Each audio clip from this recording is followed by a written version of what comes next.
Hello, hello! Shoutout sa mga Bisaya at Bicolano dyan na mahilig sa ginataan. Nagprito nga pala ako ng galunggong kagabi, kaya ngayon ay niluto na natin ang ginataang galunggong at gulay. Kaya naman, tara kain na tayo. Pero bago natin ito tikman, ay panoorin nyo po hanggang dulo. Hey everyone, magluluto tayo ng ginataan ngayon. Iyan, pakulan natin yung gata, lagyan natin ng asin, bawang na hiniwa, luya na luntoy na. Sibuyas, hiniwan din natin yan, syempre. Paminta. Ayan, kulong-kulo na, kaya haluin natin, tapos titikman natin. Yun nga, ilaluglog na natin yung ating eggplant na igagata natin. Taktak pa natin para maluto. At ayan, kulong-kulo na yung ating eggplant. Ay naku guys, napakasarap nito talagang niluluto natin, kaya itry nyo na.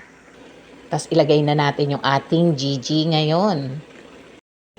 Habang naglalagay tayo ng ating Gigi, ay shoutout natin si Ma'am Paula Ismele ng San Rafael, Bulacan. Idol, thank you po sa pagpapa-shoutout. Maglalagay na tayo ng kakanggata.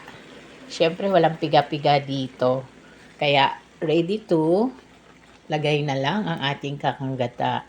Coco cream nga pala na gata yung ginamit natin. Yan. At naglagay tayo dyan ng fish seasoning para mas malasa. At maglalagay din tayo ng pechay na hiniwa-hiwa.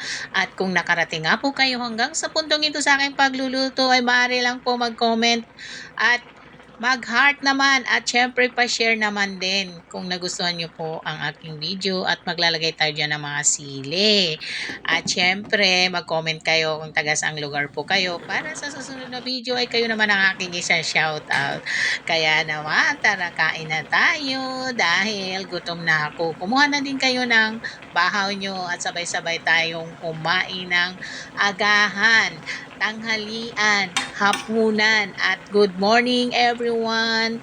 Shoutout sa lahat. Comment lang. At syempre papalo na din para sabay-sabay tayo dito kumain at matuto sa kung ano-ano pang lutuin.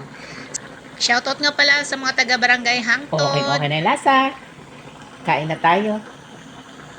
At siya nga pala guys, habang niluluto ko to, naalala ko yung buhay namin sa summer nung araw. Dahil pag ganitong ulam ay piyesta na. Salamat!